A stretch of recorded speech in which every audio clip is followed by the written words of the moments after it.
The summer heat bore down mercilessly on Central Park West as Sarah Martinez hurried. Through her lunch break, her sensible heels clicking against the concrete. At 28, she was the kind of person who measured success not in dollars but in smiles, a quality that made her an excellent social worker at the local community center, even if it left her bank account perpetually wanting. The ice cream.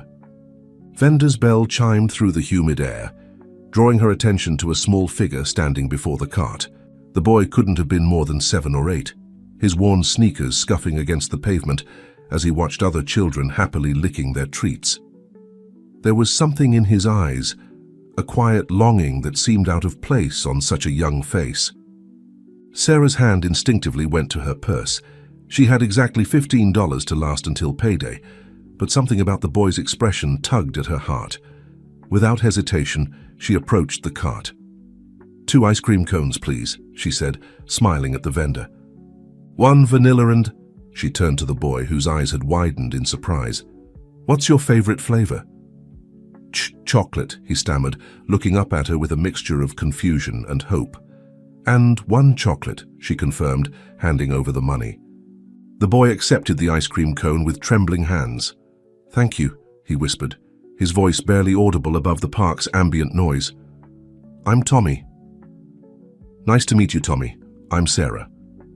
She sat down on a nearby bench, patting the space beside her.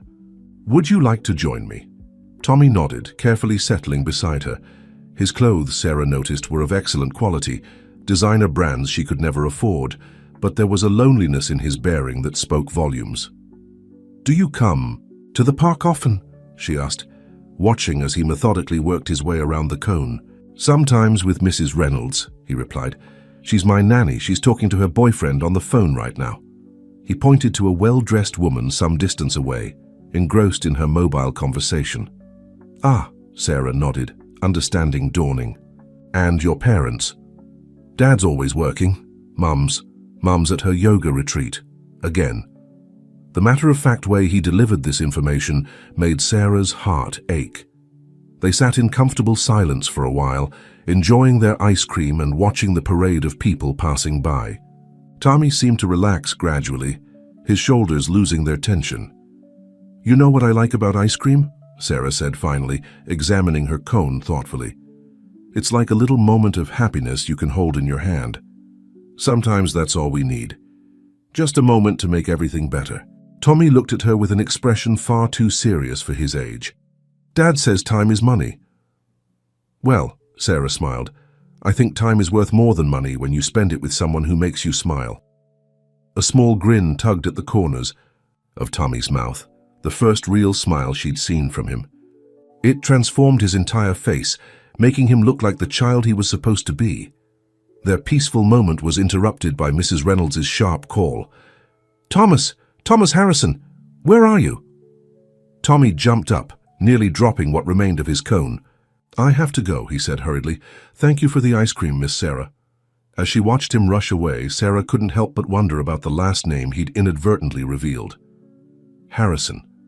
It tickled something in her memory, but she couldn't quite place it. Shrugging it off, she gathered her things, realizing she was already late returning to work. What Sarah didn't notice was the sleek black car parked across the street, or the tinted window that rolled down just enough to capture her image on a high-end camera.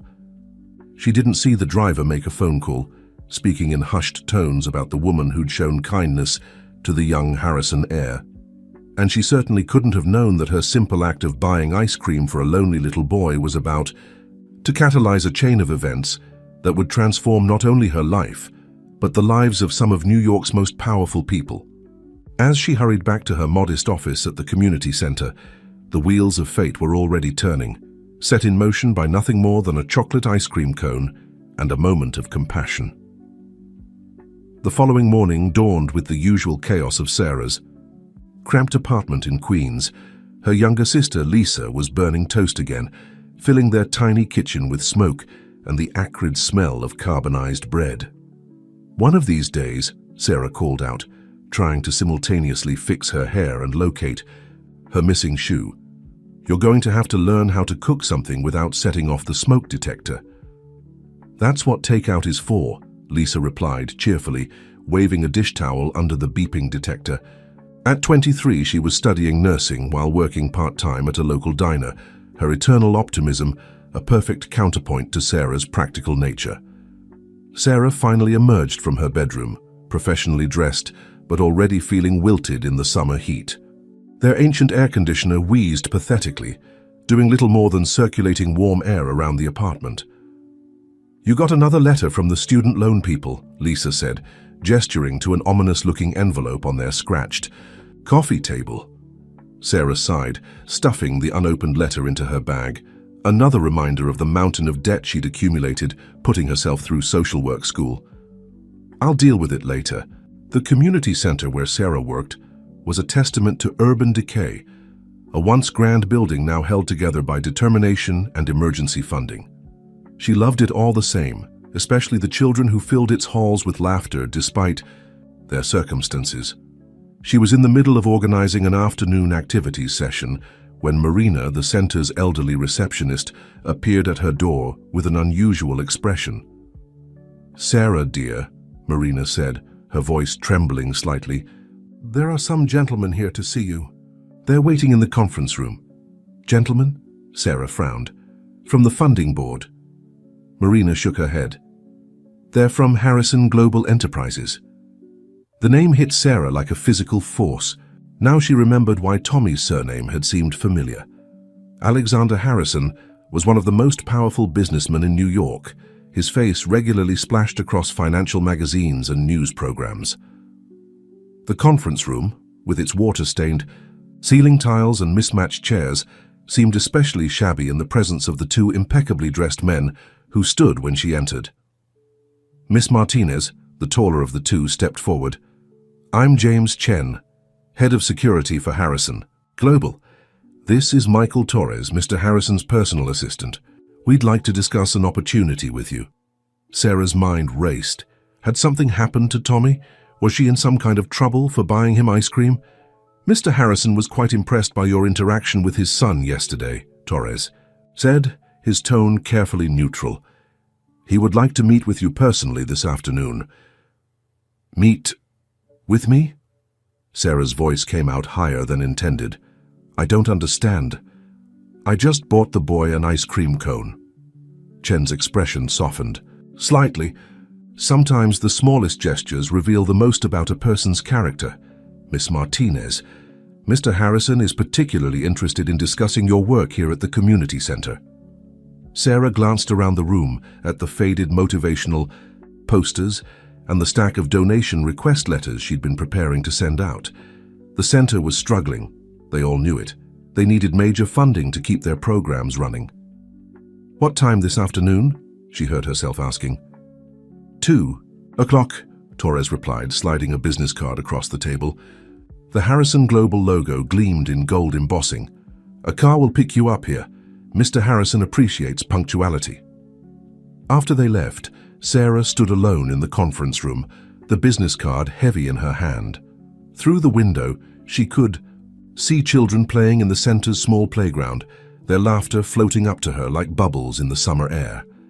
She pulled out her phone to text Lisa. "You'll never believe what just happened." The response came immediately. "Did you win the lottery? Please tell me you won the lottery. The refrigerator's making that noise again." Sarah smiled despite her nerves. Not exactly, but maybe something even more unlikely. She spent the rest of the morning trying to focus on her work, but her mind kept drifting to the upcoming meeting. What could Alexander Harrison possibly want with her? The man was known for his ruthless business acumen, his luxury real estate developments, reshaping the city's skyline. He moved in circles so far removed from her world that they might as well have been different planets. As the afternoon approached, Sarah found herself standing in the center's tiny bathroom, attempting to make herself presentable. The woman, who stared back at her from the spotted mirror, looked both terrified and determined, a combination she'd worn often in her life, facing challenges that seemed insurmountable. "Remember who you are," she whispered to her reflection, smoothing down her simple black dress. "Remember why you do what you do." At exactly 1:45 p.m., a sleek black car pulled up outside the community center. The same car, though Sarah didn't know it, that had observed her in the park the day before. As she settled into the soft leather seat, her heart pounding beneath her carefully composed exterior, she couldn't shake the feeling that she was crossing a threshold, one that would forever divide her life into before and after. The Harrison Global headquarters pierced the Manhattan skyline like a silver blade, its glass surfaces reflecting the afternoon sun. As the elevator whispered past floor after floor of corporate opulence, Sarah's stomach did somersaults. Floor 58, 59, 60. The doors opened directly into a reception area larger than her entire apartment. A striking woman in her early 40s looked up from behind a curved desk. "Miss Martinez, Mr. Harrison is expecting you." She led Sarah through double doors into an office that seemed to float above New York City. Alexander Harrison stood with his back to the door, hands clasped behind him as he gazed out at his empire. At 45, he cut an impressive figure, tall and athletic, with silver threading through his dark hair in a way that spoke of distinction rather than age. When he turned, Sarah was struck by how much Tommy resembled him, right down to the serious set of their mouths. "Miss Martinez." His voice was deeper than she expected, with a warmth that surprised her. "Thank you for coming on such short notice." He gestured to a seating area where floor-to-ceiling windows met polished mahogany. "Please sit." Sarah perched on the edge of a leather chair that probably cost more than her yearly salary, while Harrison settled across from her with casual grace. A woman appeared silently with a silver tea service, then vanished just as quietly. "Sugar?" Harrison asked, reaching for the delicate cups. "No, thank you." Sarah's voice came out steadier than she felt. "Mr. Harrison, I have to admit I'm confused about why I'm here." He smiled slightly, and for a moment she caught a glimpse of what he must have looked like when he was younger, before success and responsibility had carved their permanent lines around his eyes. "My son spoke about you for hours last night. Do you know how rare that is?" Sarah remained silent, sensing there was more. "Tommy doesn't talk much anymore. Not since his mother and I separated 2 years ago." Harrison's fingers tapped against his cup. "But last night he told me about the lady who bought him ice cream, who talked to him about happiness and time and worth." His keen eyes studied her. "You work at the Riverside Community Center?" "Yes." Sarah straightened slightly. "I'm a social worker there. We provide after-school programs, counseling services, and community support for families in need." "And how long have you been there?" 4 years, since I finished my master's degree." Harrison nodded as if confirming something to himself. "I've been looking into your work, Miss Martinez. Your colleagues speak highly of you. The children trust you. You've implemented several successful programs despite severe budget constraints." Sarah's mind raced. Was this about funding for the center? Hope bloomed in her chest. "I have a proposition for you," Harrison continued, setting down his cup. "I'm launching a new initiative, the Harrison Foundation for Children's Welfare. It's something I've been considering for some time, but I've been waiting for the right person to lead it." The hope in Sarah's chest froze. Surely he couldn't mean, "But I want you to be its executive director." The words hung in the air between them. Sarah's teacup clinked slightly as she set it down with trembling hands. "Mr. Harrison, I'm flattered, but I'm not qualified to run a foundation. I'm a social worker, not a business executive." He smiled. "That's exactly why I want you. This foundation needs someone who understands the real needs of communities, not just spreadsheets and profit margins." He stood, walking to his desk and returning with a thick folder. "The foundation will have an initial endowment of $50 million. You'll have a team of experienced administrators to handle the business side. What I need is someone with vision, compassion, and integrity to guide its mission." Sarah's mind spun with the possibilities. The kind of resources he was talking about could help so many people, transform so many lives, but why me because I bought your son an ice cream? Harrison's expression grew serious. "Because in a world where everyone wants something from me or my son, you gave him something expecting nothing in return. Because you saw him, not as the Harrison heir, but as a child who needed a moment of kindness. He paused, and because I've learned that the best way to judge someone's character is to watch what they do when they think no one is looking. Before Sarah could respond, the office door opened. A woman entered, her Louboutin heels clicking against the marble floor. Even if Sarah hadn't recognized her from society pages and charity gala photos, she would have known who she was. Tommy's mother, Victoria Harrison. Victoria's perfectly made-up face registered surprise, then something else, calculation. Alex, darling, I didn't know you had a meeting. I was just dropping off the papers for Tommy's summer camp. The temperature in the room seemed to drop several degrees. Harrison's posture stiffened almost imperceptibly. Victoria, this is Sarah Martinez. She's going to be running the new foundation.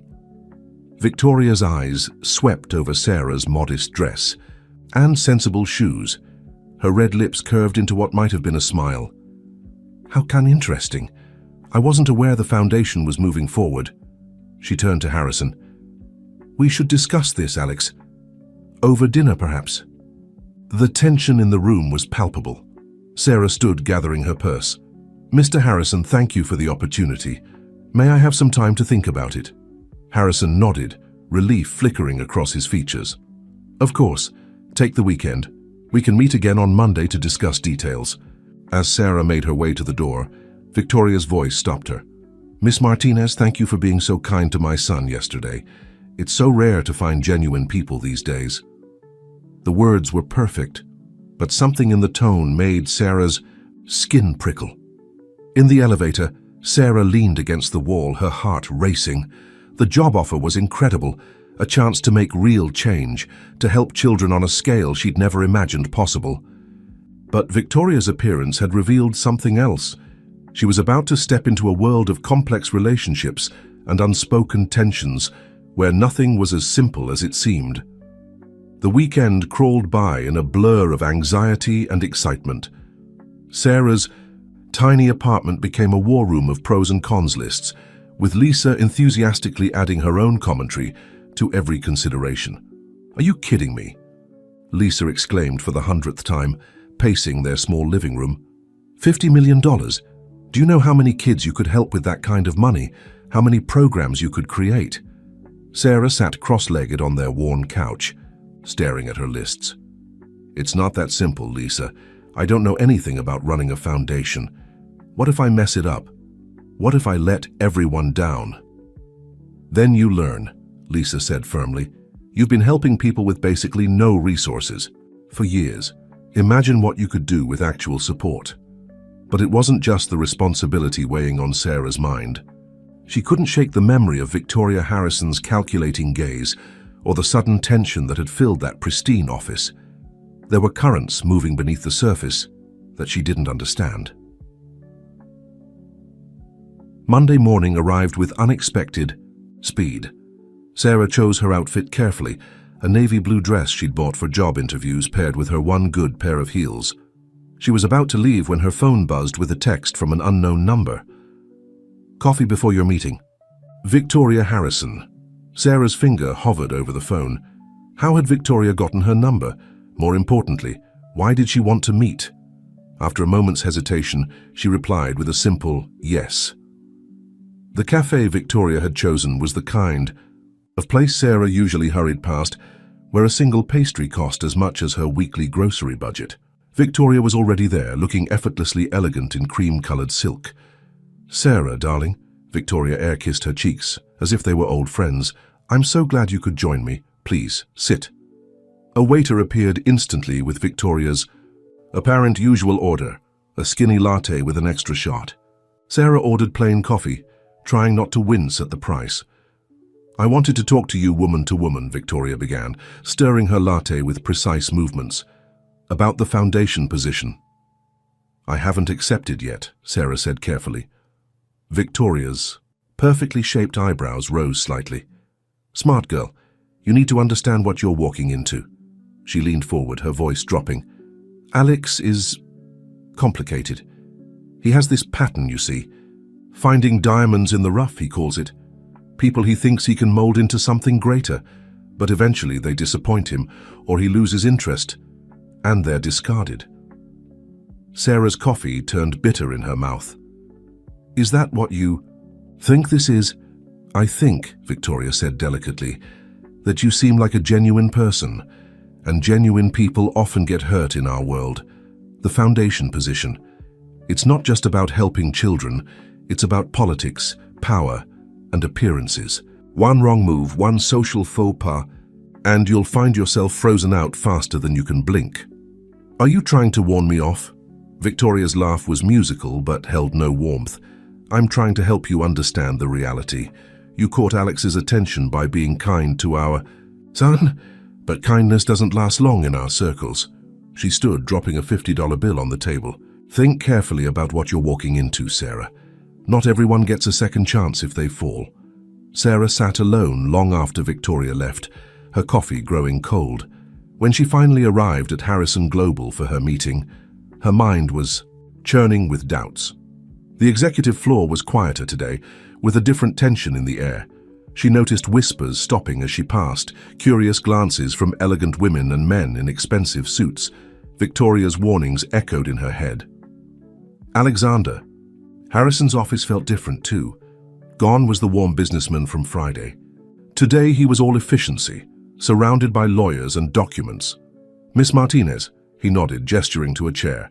Have you made your decision? Sarah took a deep breath, thinking of Tommy's lonely eyes in the park, of Victoria's calculated warnings of the children at her center, who needed so much more than she could currently give them. Before I answer, she said, surprised by the steadiness in her voice, I need to know something. Is this really about the foundation, or is it about Tommy? The room fell silent. Harrison dismissed his lawyers with a gesture, waiting until the door closed behind them before speaking. You're very direct, Miss Martinez. I have to be. The children I work with don't have time for games or hidden agendas. Something shifted in Harrison's expression, respect perhaps, or recognition. The foundation is real. The $50 million is real. Your qualifications, your compassion, your integrity, your understanding of what children really need, those are real too. He paused. But yes, seeing how you were with Tommy, that showed me you were the right choice. Sarah nodded slowly. Then I have some conditions. Harrison's eyebrows rose, but he gestured for her to continue. I want to keep working directly with children, not just managing from an office. I want real autonomy in program development. And I want to start with expanding the Riverside Center's programs as a pilot project. A smile tugged at the corner of Harrison's mouth. Anything else? Yes. Sarah met his gaze steadily. I want your word that this isn't just another corporate PR move, that you're really committed to making a difference. For a long moment, Harrison studied her. Then he stood, walking to his desk and returning with a pen and the contract. You have my word, Miss Martinez. The foundation is yours to shape. As Sarah reached for the pen, she couldn't shake the feeling that she was signing up for more than just a job. She was stepping into a world of complex relationships and hidden agendas, where every action had ripples she couldn't yet see. What she didn't know was that on another floor of the building, Victoria Harrison was already making a phone call, setting in motion events that would test every principle Sarah held dear. Sarah's first week as executive director of the Harrison Foundation was a whirlwind of introductions, meetings, and culture shock. Her new office, located on the 55th floor of Harrison Global, was bigger than her entire apartment. The floor-to-ceiling windows offered a view that still made her dizzy, and her assistant, a sharp-eyed woman named Rebecca, seemed to anticipate her needs before she even knew them. Your 10 a.m. is here, Rebecca announced, appearing silently at Sarah's door. Marcus Chen, head of marketing. Marcus Chen strode in with the confidence of someone who had never doubted his place in this world. His tailored suit and carefully styled hair screamed old money, but there was something else in his eyes, a calculation that reminded Sarah of Victoria. Miss Martinez, he smiled, though it didn't reach his eyes. I've been looking forward to meeting you. I've prepared some preliminary marketing strategies for the Foundation's launch. He spread a glossy presentation across her desk. We're thinking big, charity galas, celebrity endorsements, social media campaigns. We'll position you as the fresh face of philanthropy in New York. Sarah flipped through the pages, her frown deepening. Mr. Chen, these events, they're very elaborate. The budget for this launch could fund 3 new community centers. It's about creating buzz, Miss Martinez. The bigger the splash we make, the more donors we'll attract. More donors mean more community centers in the long run. Or, Sarah countered, we could start by actually helping people and let the results speak for themselves. Chen's smile tightened. With all due respect, you're new to this world. Image is everything. One wrong move, and the foundation becomes just another failed vanity project. Is that what you think this is? Sarah met his gaze steadily. A vanity project? Before Chen could respond, a familiar voice came from the doorway. I certainly hope not. Alexander Harrison stood there, Tommy half hidden behind him. Chen shot to his feet, his demeanor instantly changing. Mr. Harrison, I was just discussing marketing strategies with Miss Martinez. And how did that go? Harrison's tone was mild, but his eyes were sharp. We have different perspectives, Sarah said diplomatically. Harrison nodded. Marcus, why don't you rework those proposals? Focus on substance over spectacle. After Chen left, Tommy peeked around his father. Hi, Miss Sarah.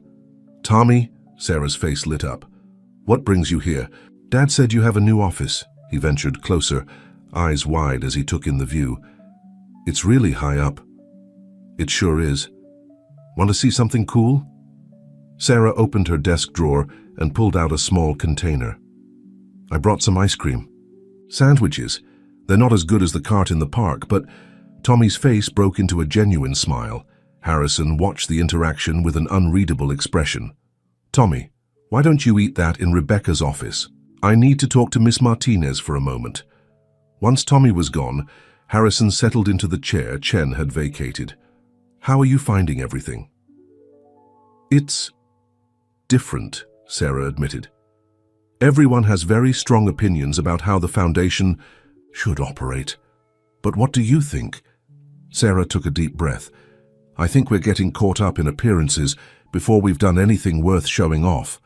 The Riverside Center needs immediate repairs. 3 other centers in the Bronx are about to close due to lack of funding. There are real problems we could be solving right now.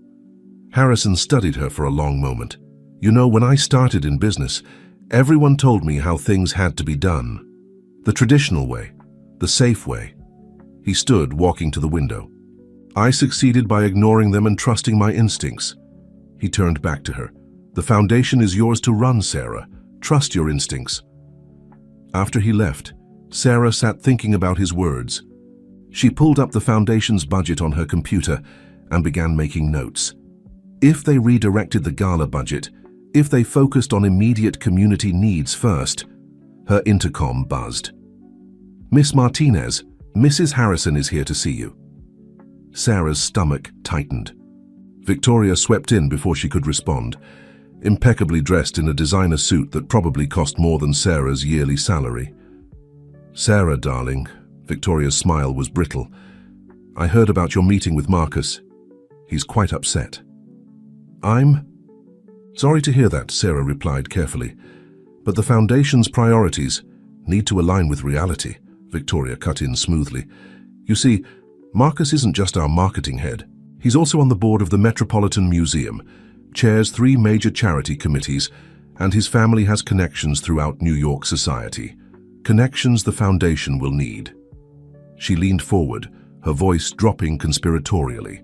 Alex may have given you autonomy, but remember, one person's vision can easily become another's failure, especially when that person is an outsider. The threat was clear, though beautifully packaged. Sarah felt her resolve hardening. Thank you for your concern, Mrs. Harrison. Was there anything else? Victoria's eyes narrowed slightly. Just one thing. Tommy's birthday party is this weekend, a small gathering at our Hampton house. Alex mentioned inviting you, but I thought I should warn you. These events can be quite overwhelming for newcomers. After Victoria left, Sarah sat very still, processing the interaction. Every word had been perfectly polite, yet every sentence had carried a warning. She pulled up her email and began to type, "Dear Mr. Chen, please schedule a meeting to discuss revised marketing strategies. I have some ideas I'd like to explore." She paused, then added, "And thank you for your insights earlier. You were right, image does matter, but so does substance. Let's find a way to achieve both." As she hit send, Sarah couldn't help but wonder if she was extending an olive branch or walking into a trap. But one thing was becoming clear. In this world of power and privilege, every action was a move in a game she was only beginning to understand. The Harrisons' Hampton estate sprawled across 3 acres of manicured lawns, its white columns and French windows gleaming in the late afternoon sun. Sarah sat in the back of the town car Alexander had insisted on sending, feeling increasingly out of place in her simple blue sundress, the nicest thing she owned, but probably woefully inadequate for this crowd. "Just pull up to the front," the driver instructed as they approached the gates. Sarah noticed other cars being directed to a parking area, but hers continued up the circular driveway to the main entrance. A butler, an actual butler, opened her car door. "Miss Martinez, Mr. Harrison is expecting you." The foyer was a study in understated luxury, with marble floors and crystal chandeliers that probably cost more than her student loans. Children's laughter drifted from somewhere in the back of the house, along with the sound of splashing water. "Sarah." Tommy came running in, his hair wet from the pool, leaving damp footprints on the marble. "You came." "Thomas," Victoria's voice cut through the air like a steel blade wrapped in silk. "What have I said about running in the house?" She appeared, at the top of the grand staircase, descending with practiced grace. "Sarah, darling, how lovely of you to join us, though usually guests arrive through the garden entrance." "I invited her through the front door, Victoria." Alexander appeared from a side room, dressed casually in linen pants and a light blue shirt that probably cost more than Sarah's monthly rent. "Sarah, welcome to our home." Victoria's smile tightened imperceptibly. "Well, the party's in the back. Garden. Tommy, show Sarah the way while I finish dealing with the caterers." Tommy grabbed Sarah's hand, pulling her through the house. Each room they passed was more impressive than the last, but what caught Sarah's attention were the little signs of Tommy's presence. A video game controller here, a model airplane there, somehow making the museum-like spaces feel more human. The back garden was a child's paradise. A massive pool complete with water slides, a bouncy castle, gaming stations under elegant white tents, and what looked like a small petting zoo. About 20 children were scattered around, supervised by what appeared to be an army of nannies. "Miss Martinez." Marcus Chen appeared at her elbow, holding a glass of champagne. "I didn't expect to see you here." "Mr. Chen?" Sarah nodded. "I understand we'll be meeting on Monday about the new marketing proposals." "Yes, although..." He glanced around, lowering his voice. "You should know that the board is concerned about your unconventional approaches." "The board?" Sarah frowned. "I thought the foundation was independent." Chen's smile was sympathetic, but his eyes were cold. "Nothing is truly independent in our world, Miss Martinez. Everything's connected. Speaking of which, have you met James Porter? He's head of our legal department and very interested in your plans for the foundation." Before Sarah could respond, Tommy tugged at her hand. "Come see the rabbits." As she let Tommy lead her away, Sarah caught Victoria watching her from across the garden, speaking in low tones with a group of elegantly dressed women who kept glancing in her direction. The pause. Afternoon progressed like a masterclass in subtle social warfare.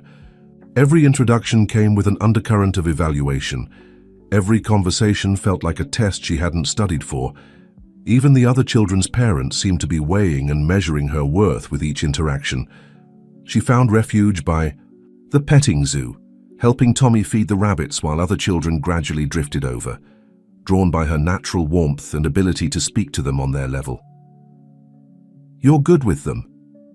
Sarah turned to find Alexander watching her, his expression thoughtful. "It's my job," she said simply. "Was your job," he corrected. Now you're supposed to be running a multi-million-dollar foundation. Why can't I do both? He smiled slightly. Victoria thinks I'm making a mistake. That you're too unpolished for this position. And what do you think? I think, he said slowly, that Polish can be learned. But genuine compassion, that's rare in our world. He paused. The Children's Hospital Board is meeting next week. They're looking for new partners for their pediatric mental health initiative. Sarah's eyes lit up. The foundation could help establish counseling programs in schools, create support systems for families. Exactly. But Victoria's cousin chairs the board, and Marcus Chen's wife is the hospital's chief of surgery. The message was clear. In this world, personal connections could make or break even the most worthy causes. Mr. Harrison, Sarah began, carefully, why did you really choose me for this position? He was quiet for a moment, watching Tommy laugh with the other children. Because you remind me of someone I used to be, before all this. He gestured at the grand house, the elaborate party. Someone who believed that doing good was more important than looking good. Their conversation was interrupted by Victoria's voice over the garden's hidden speaker system, announcing it was time for cake. As they walked back to the main party area, Sarah noticed Tommy slip his small hand into his father's, and saw Alexander's fingers tighten almost imperceptibly around it. The cake was a masterpiece of engineering, 5 tiers of chocolate and vanilla, decorated with what appeared to be hand-painted fondant racing cars. As everyone gathered to sing, Sarah watched the interplay of the key players around her. Victoria orchestrating the perfect photo opportunity, Marcus Chen speaking intently with board members, Alexander's hand still holding his son's. And she realized something important. In this world of power and privilege, authenticity might be her greatest weapon. These people could play their social games better than she ever could, but none of them could fake the genuine connection she had with the children, the real passion she had for her work. As Tommy blew out his candles, Sarah made a wish of her own, that she could find a way to navigate this complex new world without losing sight of who she was and why she was here. The Children's Hospital boardroom felt like a courtroom, with Sarah standing before a jury of New York's elite. 20 pairs of eyes watched her presentation, some curious, others openly skeptical.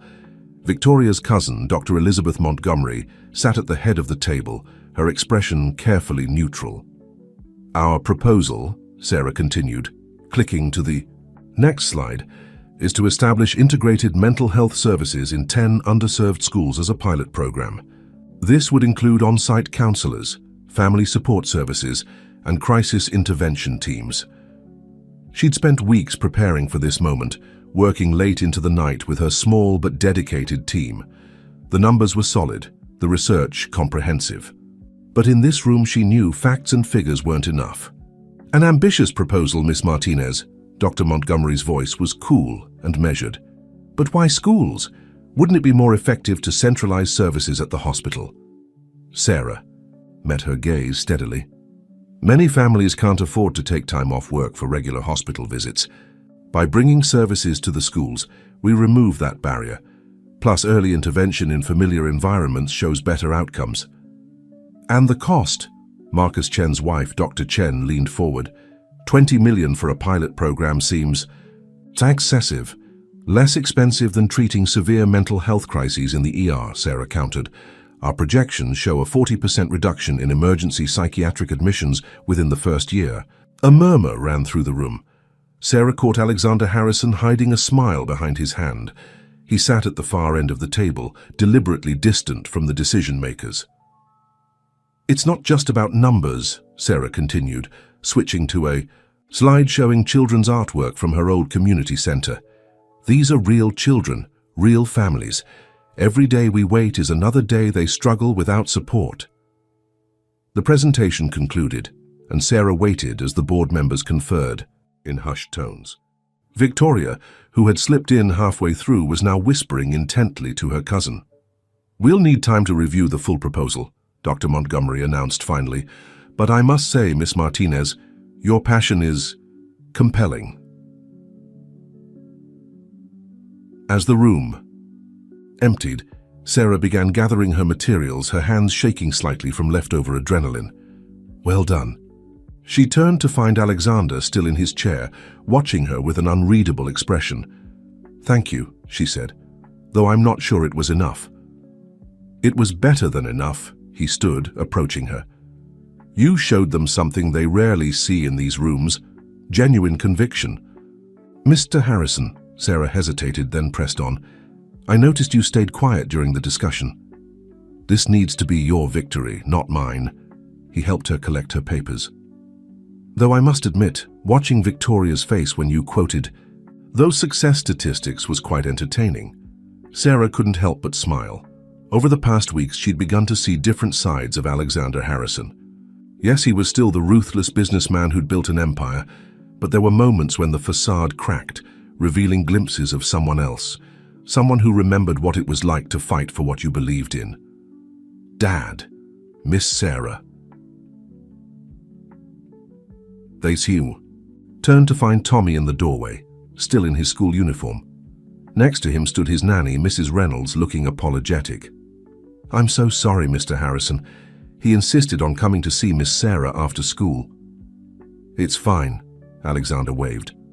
Off the apology. Though shouldn't you be at your mother's house today, sport? Tommy's face fell slightly. Mom's at her yoga retreat again, but Mrs. Reynolds said we could get ice cream. He looked hopefully at Sarah. Will you come with us? Sarah glanced at her watch, then at the stack of work waiting for her. Actually, I could use some ice cream right now. The small ice cream parlor near the hospital was a world. Away from the formal boardroom, Tommy sat between them, happily demolishing a chocolate sundae while telling them about his school project on planets. And did you know, he said around a mouthful of whipped cream, that Saturn's rings are made of ice and rocks? Really? Sarah leaned in, genuinely interested. What else did you learn? Alexander watched them interact, something soft and almost vulnerable crossing his features. Sarah caught him looking and raised an eyebrow questioningly. Just thinking, he said quietly, about how something as simple as ice cream seems to make everything clearer. Later that evening, as Sarah worked late in her office, her phone buzzed with a text from an unknown number. Board meeting tomorrow, 9 a.m.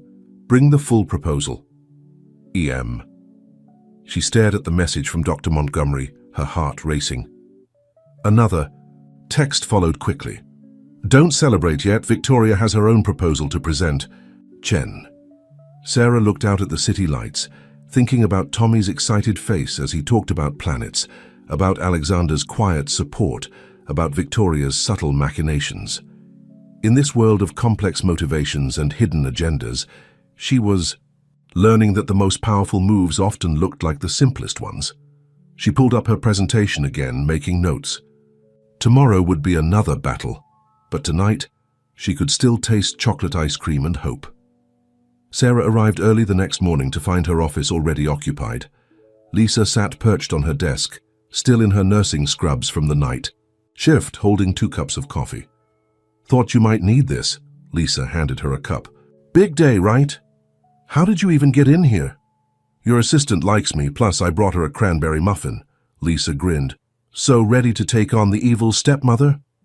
Victoria's not evil, Sarah sighed, settling behind her desk. She's just protecting her interests, and she's not my stepmother. No, but the way you and Mr. Tall, Dark and Wealthy have been looking at each other... Lisa. Sarah felt her cheeks warm. It's not like that. He's my boss, Tommy's father, and very much still involved in a complex situation with his ex-wife. Uh-huh. Lisa's knowing smile faded into something more serious. Just be careful, okay? I know you. You lead with your heart, and that's beautiful. But these people, they play by different rules. Before Sarah could respond, Rebecca appeared in the doorway. Miss Martinez, there's someone here to see you. She says it's urgent. A woman stepped into the office, elegant despite obvious signs of stress and fatigue.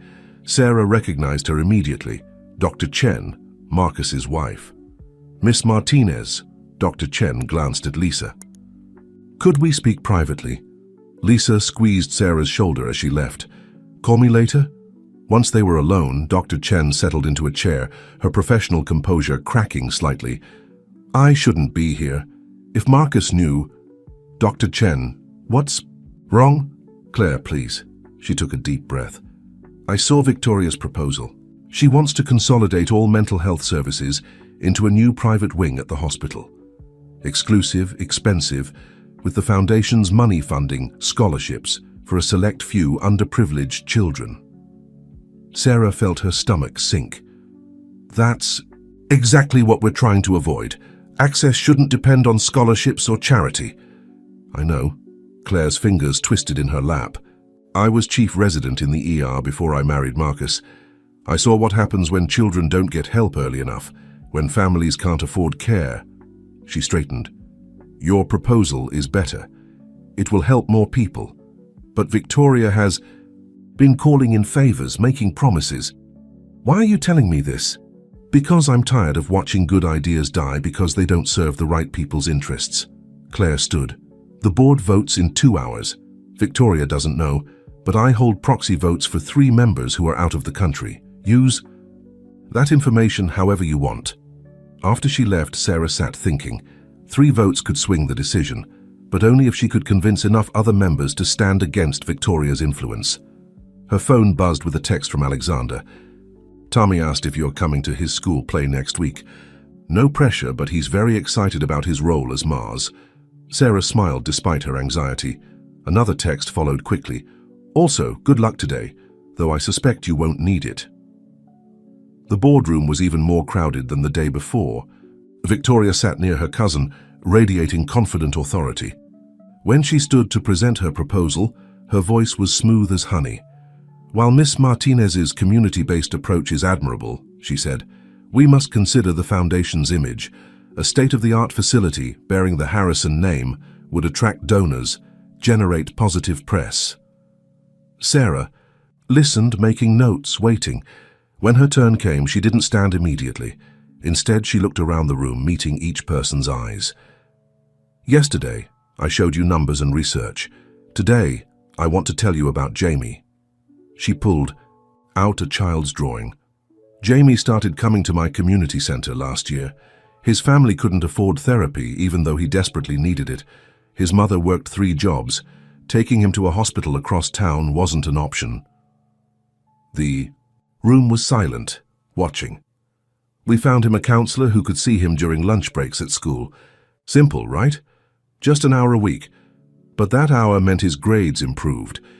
He started sleeping better. His mother didn't have to choose between helping her son and keeping her jobs. Sarah stood now, her voice strong. We can build something, beautiful and exclusive, that helps a few children, or we can build something that transforms entire communities. The choice is yours. The vote was close, very close. But when Dr. Montgomery announced the results, Sarah's proposal had won by 2 votes. Victoria's face was a masterpiece of controlled fury. As the room emptied, she approached Sarah. Impressive, her voice was arctic. I underestimated you. It won't happen again. Mrs. Harrison, Sarah met her gaze steadily. This isn't a competition. We're supposed to be helping children. Everything is a competition in our world, dear. You'll learn. Victoria's smile was sharp. Oh, and about Tommy's play next week? Family only, I'm afraid. We have to maintain some boundaries, don't we? But later that afternoon, Sarah received an email from Tommy's school, an official invitation to the play, signed by his teacher. Attached was a note from Alexander. Tommy insisted on adding you to the guest list himself. Sometimes the simplest gestures mean the most, don't they? Sarah sat back in her chair, thinking about boundaries and gestures, about power and influence, about the different ways people fought for what they believed in. She had won this round, but Victoria's words echoed in her mind. Everything is a competition in our world. The question was, could she keep winning without becoming the very thing she was fighting against? The elementary school auditorium buzzed with excitement as parents and family members filed in for the 5th grade space play. Sarah found herself seated in the 2nd row, surrounded by the subtle indicators of wealth that now seemed normal. To her, designer handbags, expensive perfumes, casual conversations about summer homes in the Hamptons. Sarah, Tommy's excited whisper came from behind the curtain. You came. She turned to see him peeking out, his face painted red for his role as Mars, his eyes bright with anticipation. Of course I came. Wouldn't miss it for the world. Thomas, Victoria's voice cut through the moment. Back behind the curtain. Now. She appeared beside him, steering him away with a firm hand on his shoulder. Her eyes met Sarah's briefly, cold as winter. Alexander slipped into the seat next to Sarah just as the lights began to dim.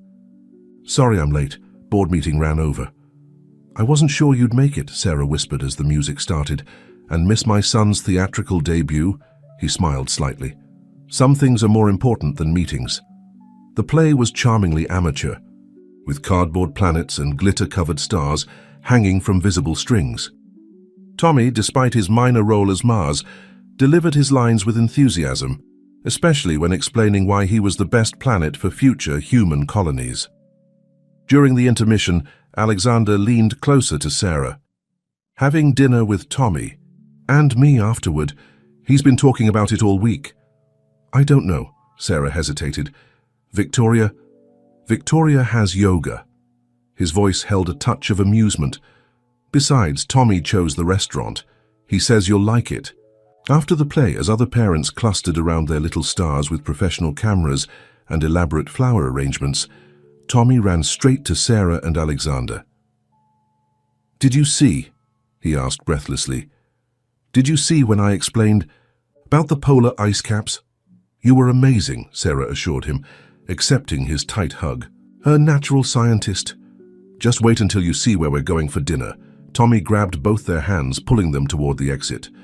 Dad said we could go to your favorite place. Sarah looked at Alexander questioningly. The ice cream parlor, he explained with a slight smile. Apparently it's now Tommy's favorite restaurant too. The small ice cream shop was a stark contrast to the usual establishments Alexander Harrison frequented. The vinyl booths were worn, the fluorescent lighting harsh, but Tommy's face lit up as if they'd entered a five-star restaurant. Can I get the super deluxe sundae? He asked, pressing his nose against the display case. Only if you share it with us, Alexander said, watching his son with undisguised affection. It's bigger than your head. They settled into a corner booth, Tommy between them, attacking the massive sundae with 3 spoons. For a moment, they could have been any family enjoying a post-performance celebration. Dad, Tommy said between bites, can Sarah come to the beach house this weekend? You said we could look at the stars, and she knows all about Mars now. Alexander glanced at Sarah. Well, that depends on if Sarah's free. Please? Tommy's eyes were hopeful. Mum's going to be at another retreat, and Mrs. Reynolds is boring when we look at stars. She just plays on her phone. Before Sarah could respond, her own phone buzzed. The text from Rebecca made her blood run cold. Emergency. Victoria called emergency board meeting for tomorrow morning. Subject: Foundation Leadership Review. Alexander must have seen something in her expression. Tommy, why don't you get us some napkins? Once Tommy was out of earshot, Sarah showed him the text. His face hardened. She's making her move. Can she do this? Force a leadership review. She's been gathering support, he said quietly. Marcus Chen has been speaking to board members, suggesting the foundation needs more traditional leadership. Why now? Because you're winning. He met her eyes directly. Not just the hospital project. You're winning Tommy's trust, the respect of people who matter. Victoria sees it. Sarah felt her chest tighten. I should go. Start preparing for tomorrow. Sarah, Alexander's hand covered hers briefly. Whatever happens tomorrow, remember, you've already changed things. Changed us. Tommy returned with a handful of napkins, oblivious to the tension. Can we get another scoop? The chocolate's almost gone. Sarah managed a smile. Actually, buddy, I need to go. Big meeting tomorrow. But the stars. Tell you what, she said, trying to keep her voice light. Let me get through this meeting and then we'll plan something special. Deal? Tommy nodded, but his disappointed expression stayed with her as she left the ice cream parlor. Outside, the city lights drowned out any stars that might have been visible, but Sarah remembered Tommy's enthusiasm about Mars, about polar ice caps and human colonies. She pulled out her phone and called Lisa. "I need your help," she said as soon as her sister answered. "I have to prepare for a board meeting that could change everything." "I'll bring coffee," Lisa replied without hesitation. "And Sarah, remember what you told me when I was freaking out about my nursing exams?" "What?" "Sometimes the best preparation is remembering why you started in the first place." Sarah looked back through the ice cream shop window where Tommy was now showing His Father Something and his space play script, both of them laughing. Why she started? It had never been about power games or corporate politics. It had been about making a difference, one child at a time. Tomorrow would test everything she'd built, but tonight she could still taste chocolate ice cream and see Mars in a little boy's eyes. The Harrison Global boardroom felt different in the early morning light, colder, more austere. Sarah sat alone at the massive table, reviewing her notes one last time. She'd been there since dawn, preparing for what she knew would be the fight of her professional life. Board members filtered in slowly, their expressions carefully neutral. Marcus Chen arrived with a group of senior executives, all of them avoiding her eyes. Dr. Montgomery took her seat without her usual acknowledgement of Sarah's presence. Even Claire Chen, who had helped her before, kept her distance. Victoria, swept in last, immaculate in a power suit that probably cost more than Sarah's car. She took her seat at the head of the table, a position that should have been Alexander's, but he was conspicuously absent. "As this is an emergency session," Victoria began without preamble, "we'll dispense with the usual formalities. We're here to discuss the direction of the Harrison Foundation, specifically its current leadership." She gestured to Marcus Chen, who stood with a thick folder. "Our review has identified several areas of concern. Miss Martinez's lack of executive experience has led to decisions that, while well-intentioned, threaten the Foundation's long-term stability and reputation." Sarah listened as they laid out their case. Every success she'd achieved was reframed as a potential liability. The school mental health program, too dispersed, hard to control. Her hands-on approach with children, unprofessional, beneath the dignity of an executive director. Her background in social work, insufficient for managing large-scale operations. When Chen finished, Victoria smiled thinly. "Miss Martinez, would you like to respond?" Sarah stood slowly looking around the room at the faces she'd come to know over the past months. Some wouldn't meet her eyes. Others watched with varying degrees of sympathy or calculation. "Before I respond," she said carefully, "I'd like to show you something." She opened her laptop, connecting it to the room's projection system. The screen filled with children's artwork, not the polished pieces from private school art classes, but raw, honest expressions of hope and pain and resilience. These were drawn by children in our new school programs, children who 2 months ago had no access to mental health support. She clicked through the images. This one, the artist is a 12-year-old girl who couldn't speak about her anxiety until our counselor started visiting her school. Now she's teaching other kids how to express their feelings through art. She changed to a spreadsheet, and here are the numbers Mr. Chen didn't mention. Emergency room visits for mental health crises down 35% in participating schools. Attendance up 28%. Parent participation in school activities increased by 50%. Victoria's smile had turned brittle. Impressive statistics, but I'm not finished. Sarah's voice was quiet but firm. You say I lack executive experience? True. You say I'm not from your world? Also true. But I know something you don't. I know what it's like to be a child who needs help and can't get it. I know what it's like to watch a system fail the people it's supposed to protect. She clicked to one final image, Tommy's drawing of Mars. From his play preparation, carefully labeled with facts about polar ice caps and future human colonies. Children don't care about our corporate politics or social maneuvering. They care about having someone listen to them, believe in them, fight for them. She met Victoria's eyes directly. That's what this foundation should be about. Not our reputation, not our social standing, but actual measurable impact on young lives. The room was silent, then a new voice spoke from the doorway. "She's right." Alexander Harrison stood there, and he wasn't alone. Behind him were parents from the school mental health program, teachers, counselors, and, most surprisingly, several major donors Sarah had never met. "I apologize for being late," Alexander said, entering the room with his entourage. "We were finalizing some details. You see, these parents and educators wanted to share their experiences with the Foundation's new initiatives. And these donors," he gestured to the well-dressed individuals behind him, "they're very interested in expanding our programs to more schools." Victoria's composure cracked slightly. "Alex, this is an emergency board meeting. These people can't—" "Actually, they can." He placed a document on the table. "As chairman of the board, I'm exercising my right to expand this meeting to include stakeholder testimony. Unless you'd prefer to explain to our donors why we're considering removing the leadership that impressed them enough to double their commitments." The room erupted in murmurs. Sarah watched as Victoria's carefully constructed plan began to unravel. One by one, parents stood to speak about the changes they'd seen in their children. Teachers described transformed classrooms. Donors talked about the Foundation's enhanced reputation for actual impact rather than just social prestige. When the testimony finished, Alexander called for a vote. "All in favor of maintaining current Foundation leadership?" Hands rose across the room.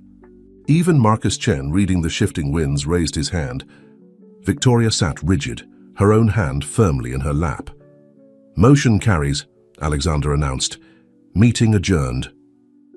As the room cleared, Sarah remained seated, slightly dazed by the sudden turn of events. Alexander approached her chair. "I hope you—" "Don't mind," he said quietly. "When I heard about the meeting, I made some calls. It seems you've made quite an impression on people." "Thank you," she managed. "But why?" "Because you were right," he interrupted. "About everything. About what the Foundation should be, about what matters." He paused. "About what I'd forgotten until you reminded me." Victoria's voice cut through their moment. "Congratulations, Sarah." Her tone was ice over steel. "You've won this round, but remember, in our world the game never really ends." She left with her head high, Marcus Chen trailing in her wake. Alexander watched them go with a mixture of weariness and resolution. "She's right, you know," he said to Sarah. "This isn't over." "I know." Sarah gathered her materials, including Tommy's Mars drawing. "But at least now, I know what I'm fighting for." Outside the boardroom, the morning sun had fully risen, painting the city in shades of possibility. Sarah's phone buzzed with a text from Tommy. "Dad says you're still in charge of the Foundation. Can we look at the stars this weekend?" She smiled, typing back, "Absolutely. And guess what? I hear Mars is particularly visible this time of year." The weeks following the emergency board meeting brought changes no one could have predicted. The Harrison Foundation's success had caught the attention of national media, with features in major publications highlighting their innovative approach to children's mental health. Donations poured in, and requests to replicate their school program came from cities across the country. Sarah sat in her office, surrounded by expansion proposals and interview requests, when Rebecca appeared at her door. "Miss Martinez, there's something you should see." She handed Sarah a tablet open to a society blog. The headline made her stomach drop. "Harrison heirs new mother figure. Sources say Victoria concerned about son's growing attachment." The article was a masterpiece of implied scandal, suggesting that Sarah was using Tommy to position herself within the Harrison family. Photos showed her with Tommy at the ice cream parlor, at his school play walking in Central Park. The comments section was already filling with speculation about her intentions. "Delete any mention of this from my media briefs," Sarah told Rebecca. "It's not worth dignifying with a response." But the damage was already spreading. That afternoon she overheard whispers in the office hallways. Her calls with potential donors began including subtle questions about her relationship with the Harrison family. Even some of the parents at their program schools seemed to look at her differently. "You should sue for defamation," Lisa insisted over their weekly sister dinner. "This is obviously Victoria's work." Sarah pushed her pasta around her plate. That would only make it worse. Besides, we have no proof she's behind it. Then what are you going to do? Before Sarah could answer, her phone lit up with Alexander's name. Sarah, are you free to talk? His voice was strained. Tommy's upset. The other kids at school, they're saying things about you, about us. Sarah closed her eyes. Of course Victoria would have known the article would reach Tommy's private school circle. How is he? Confused, angry. He wants to see you, but Victoria's using this to petition for stricter custody arrangements. She's claiming I'm showing poor judgment in allowing Tommy to become so attached to my employee. The word employee stung more than it should have. What do you need me to do? There was a long pause. Maybe we should take a step back, just until this dies down. Sarah felt something crack in her chest. You mean I should stay away from Tommy? Just temporarily. Victoria's lawyers. I understand, Sarah interrupted, her voice carefully controlled. Will that be all, Mr. Harrison? The formality made him sigh. Sarah. I have a lot of work to do. Good night, Mr. Harrison. She ended the call and looked at Lisa, who had heard enough to understand. Oh, honey, don't. Sarah stood abruptly. I need to focus on work. The foundation is expanding. We have new programs to implement. But the next morning, the foundation's atmosphere had shifted. Board members who had supported her now kept their distance. Marcus Chen walked past her office with a poorly concealed smirk. Even Claire Chen avoided eye contact in the hallway. Sarah threw herself into work, staying late into the evening reviewing program data and writing proposals. It was nearly midnight when a soft knock at her door made her look up. Rebecca stood there holding a familiar drawing. I found this while organizing the boardroom files. Thought you might want it. It was Tommy's Mars drawing, slightly crumpled now. Sarah traced the carefully labeled ice caps with her finger, remembering his excited explanations about human colonies and space exploration. Rebecca, she said suddenly, get me everything you can find about Victoria's yoga retreats. Dates, locations, everything. Her retreats? Rebecca looked confused. Yes, and call Lisa. Tell her I need her research skills. Something's not adding up. Over the next few days, while maintaining her public focus on foundation work, Sarah pieced together a pattern. Victoria's retreats coincided perfectly with major foundation events and decisions. The timing of the blog article, the coordinated social media response, the sudden shift in board member attitudes, it was too organized to be coincidence. She was deep in spreadsheets and social media timestamps when her office door opened. Alexander stood there looking tired and uncertain. Sarah, we need to talk. Mr. Harrison, I'm quite busy with the Chicago expansion proposal. Sarah, his voice softened. Please. She finally looked up at him. How's Tommy? Miserable. He thinks he did something wrong, that he's the reason you disappeared. The words hit her like physical blows. I didn't disappear. I was told to step back. I know I was wrong. He ran a hand through his hair. I let Victoria manipulate the situation, use Tommy as leverage, again. It's not about me, Sarah said, standing to face him. This is about the foundation. Victoria's been orchestrating everything from the beginning. The board meeting, the article, the social pressure. It's all part of a larger plan. She showed him her findings, the patterns, the coincidences, the carefully timed moves. She's not at yoga retreats, Sarah concluded. She's been meeting with someone, planning each step. The question is, who? Alexander studied the data, his expression darkening. I think I know, and if I'm right, this goes beyond the foundation. He looked at Sarah with new intensity. Do you trust me? That depends. She met his gaze steadily. Do you trust me? The question hung between them, weighted with everything unsaid, about Tommy, about their relationship, about the choices that had led them here. Yes, he said finally, more than I've trusted anyone in a very long time. Sarah nodded, pulling out Tommy's Mars drawing. Then let's figure this out, for him, for all the children who need us to keep fighting. What neither of them knew was that at that very moment, Victoria was also in a late-night meeting, finalizing plans that would test not just the foundation, but every relationship and principle they held dear. The private dining room at Likai. Bernardine hummed with quiet conversation and the clink of expensive crystal.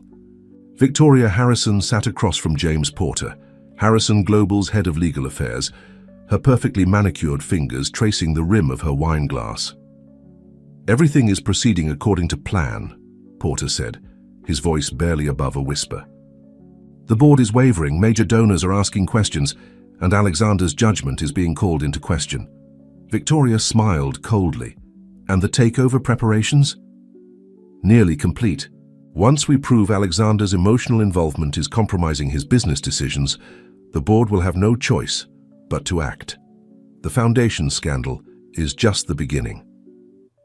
Neither of them noticed the waiter lingering slightly too long while refilling their water glasses, nor did they recognize him as Claire Chen's younger brother, recently hired after Sarah helped him through the restaurant's training program. Across town, Sarah and Alexander worked late into the night, connecting dots they hadn't seen before. The waiter's text to his sister brought the final piece into focus. "It was never about the foundation," Alexander said, pacing Sarah's office. "Porter's been trying to take control of Harrison Global for years. Victoria's giving him the ammunition he needs. By making you appear emotionally compromised?" Sarah's voice was bitter. "Because of me. Because I'm changing," he corrected. "The foundation, Tommy, it's all making me reprioritize things. That scares them." Sarah's phone buzzed with a text from Tommy. "Dad, can you and Sarah come to my science presentation tomorrow? I'm talking about Mars again." They looked at each other, the weight of the moment heavy between them. "Go," Alexander said softly. "I'll handle Porter." "No," Sarah stood, gathering her files. "We handle this together. Tommy needs to see that standing up for what's right is more important than playing their games." The next morning, Sarah arrived at Tommy's school to find Victoria already there, sitting primly in the front row. But when Tommy walked to the front of the class, his eyes lit up at seeing Sarah and his father slip into seats at the back. "My presentation is about Mars," Tommy began, his voice gaining confidence. "But it's also about something more important. How? Sometimes the hardest things are worth doing because they help everyone." He clicked to his first slide, a photo of the Foundation's school program. "Just like we're learning to help kids on Earth before we can help people on Mars, scientists had to solve lots of problems to even think about space colonies." Victoria's face tightened as Tommy continued, weaving together his passion for Mars with stories about the Foundation's work. When he finished, the applause was genuine, led by his beaming teacher. "That was wonderful, Thomas," Victoria said, approaching him, though perhaps a bit off-topic. "Actually," his teacher interjected, "Tommy's connection between scientific progress and social responsibility was quite sophisticated. We've been discussing how science serves humanity." Victoria's reply was cut off by a commotion in the hallway. James Porter burst in, his face flushed. "Alexander, we need to talk. Now." "About the takeover attempt?" Alexander's voice carried clearly.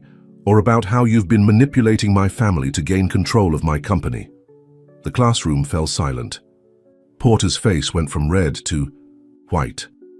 "I have proof," Alexander continued calmly. "Of everything.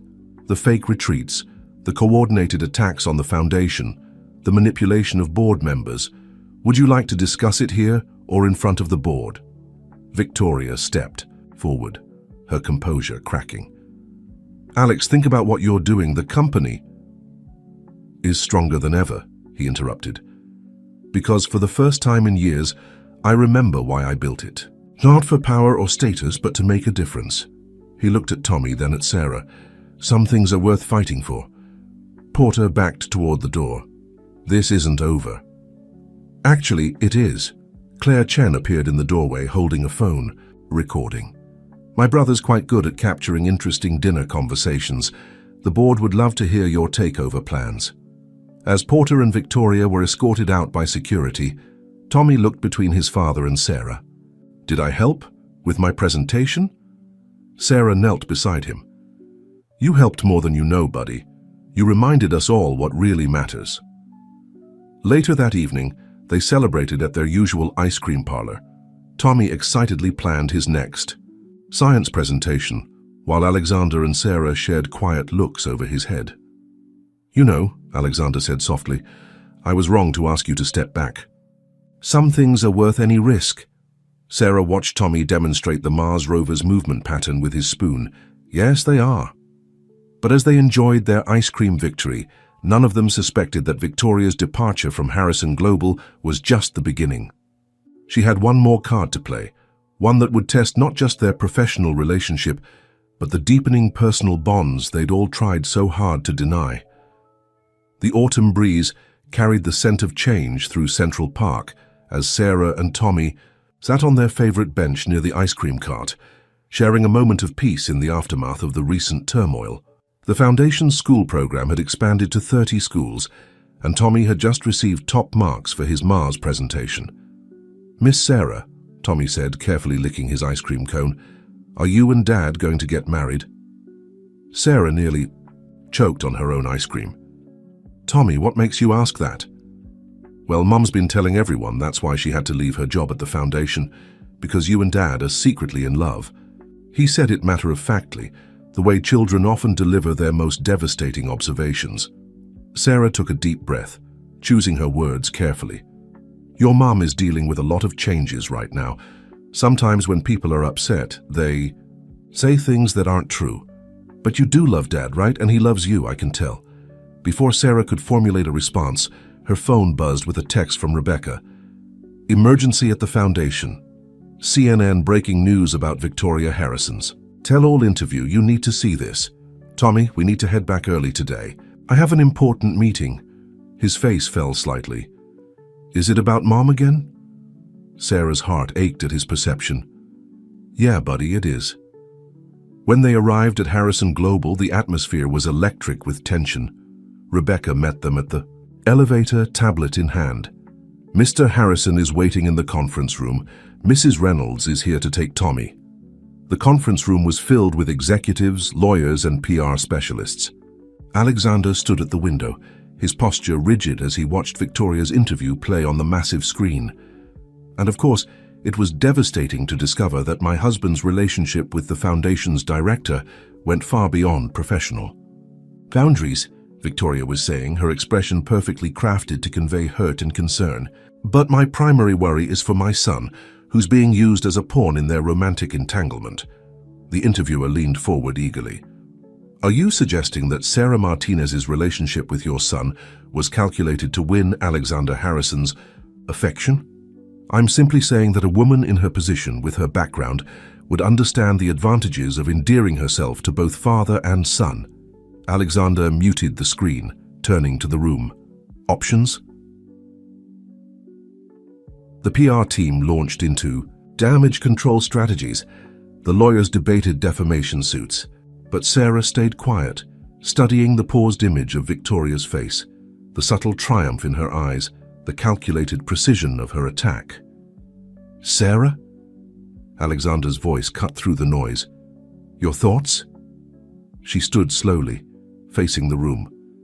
"Victoria's not trying to hurt the Foundation or even me. This is about Tommy." "Explain," Alexander said, though his expression suggested he was already following her thinking. "Every attack has centered on my relationship with Tommy. The blog, posts, the custody petition, and now this interview. She's building a case that my presence in his life is harmful." The room fell silent as the implications sank in. "She's going for full custody," one of the lawyers said quietly. "And she's using public opinion to strengthen her case." Alexander's face hardened. "She won't succeed." "She might," Sarah said softly. "Unless—" "No." His voice was sharp. "Don't even suggest stepping away again." "I'm not." Sarah moved to the window, watching the city below. "I'm suggesting we change the narrative. Not by denying or defending, but by showing the truth." She turned back to the room. "The Foundation isn't about me or Victoria or even you, Alexander. It's about the children we're helping. Tommy understood that in his presentation. He saw the connection between scientific progress and helping people. She clicked to a new slide on her laptop, displaying data from their school programs. While Victoria's been plotting her revenge, we've helped hundreds of children access mental health support. We've created safe spaces in schools. We've given parents resources they desperately needed. The PR team began nodding, seeing where she was going. So we don't fight Victoria's accusations directly, Sarah continued. We show what the foundation is really about. Let the work speak for itself. Alexander studied her for a long moment. And the personal allegations? Sarah met his gaze steadily. The truth is, I care deeply about Tommy. And yes, I care about you too. But my commitment to these children, to this work, that's not part of some calculated plan. It's who I am. The room buzzed with renewed energy as teams began crafting the foundation's response. But Alexander touched Sarah's arm, drawing her aside. We need to talk, he said quietly, about what's really going on between us. Sarah glanced at the muted screen where Victoria's interview was still playing. Is now the best time? Now might be the only time. His voice dropped lower. Because Tommy's right, isn't he? About what we've been trying not to admit. Before Sarah could respond, Rebecca burst into the room. Sorry to interrupt, but you both need to see this. Victoria's filed an emergency custody petition. The hearing is tomorrow morning. Sarah felt the world tilt slightly. Tomorrow would determine not just Tommy's future, but the foundation's path forward and the delicate balance of relationships they'd all been trying to maintain. Alexander's hand found hers briefly, hidden from the room's view. Whatever happens tomorrow, he whispered, we face it together. As teams of lawyers and PR specialists swirled around them, Sarah thought about Tommy's simple question on the park bench. Were they in love? Maybe. But more importantly, they were fighting for something bigger than themselves, for Tommy, for the foundation, for all the children who needed someone in their corner. The real question was, would that be enough to withstand Victoria's final assault on everything they'd built? The family court building loomed grey and imposing in the morning light. Sarah sat in the waiting area, smoothing her conservative navy suit for the 100th time. Around her, Alexander's legal team huddled in whispered conversations, while Tommy sat between his parents in uncomfortable silence. Victoria had orchestrated everything perfectly. The timing of her interview, the public speculation it generated, even the judge assigned to their case, rumored to be particularly sensitive to matters of social propriety and class distinction. The court will hear the petition for emergency custody modification in the matter of Harrison versus Harrison, the clerk announced. As they filed into the courtroom, Sarah caught Tommy's frightened glance. She tried to smile reassuringly, even as she took a seat in the back row, away from the family. Victoria's lawyer spoke first, painting a compelling picture of a mother concerned for her child's well-being. Mrs. Harrison has watched with growing alarm as her son has been drawn into an inappropriate relationship with her ex-husband's employee. An employee who, evidence suggests, has orchestrated this emotional manipulation for personal gain. The lawyer presented screenshots of Sarah and Tommy at various outings, the blog posts, Victoria's interview responses. Each piece carefully selected to suggest calculation rather than genuine care. Furthermore, the lawyer continued, Miss Martinez's influence has caused Thomas to withdraw from his proper social circle, spending time in inappropriate venues rather than attending suitable social functions with his peers. Sarah felt her hands clench as the lawyer described their ice cream parlor visits as deliberately cultivating dependency in inappropriate settings. When Alexander's lawyer rose to respond, he took a different approach.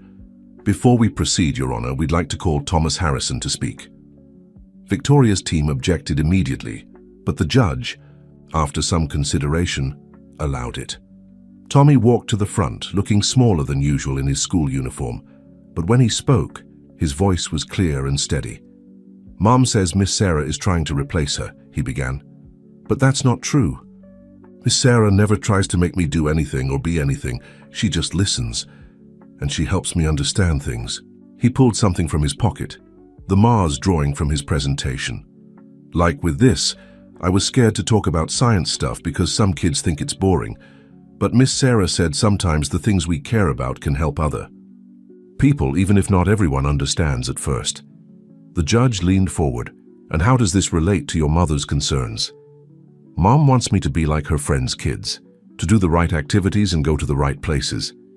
But Dad and Miss Sarah, they want me to be me. Tommy's voice wavered slightly. Even if that means getting ice cream instead of going to fancy restaurants. Victoria's lawyer stood. Your Honor, this emotional manipulation is exactly what concerns my client. The child has clearly been coached. I have not been coached. Tommy's unexpected outburst silenced the room. Mom's the one who tells me what to say and how to act. Miss Sarah just asks what I think and actually listens. Abikia. Judge called for order as Tommy returned to his seat. Sarah noticed Victoria's perfectly composed expression crack slightly. Alexander's lawyer then presented their evidence, documentation of the foundation's success, testimonials from parents and educators, and finally, a surprising witness. The court calls Claire Chen. Claire walked to the front, elegant as always, but with new determination in her bearing. She testified about Victoria's meetings with Porter, the orchestrated attacks on the foundation, and most importantly, about what she'd observed of Sarah's interactions with Tommy.